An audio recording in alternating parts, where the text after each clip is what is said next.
une autre propriété, enfin deux autres propriétés, la transformer de la place d'une dérivée première puis d'une dérivée de seconde. Ici, on commence à voir apparaître les formules pour pouvoir calculer des équations différentielles du premier et du second ordre.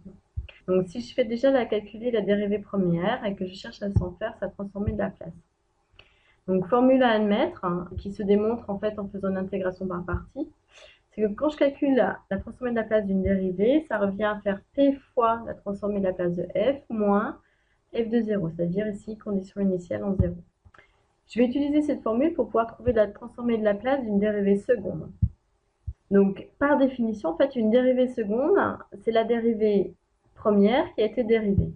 Donc, je vais pouvoir utiliser cette formule ici qui nous a été donnée en remplaçant f par f'. Ce qui veut dire que ici, f'' f seconde, c'est pl de f' moins f' de 0.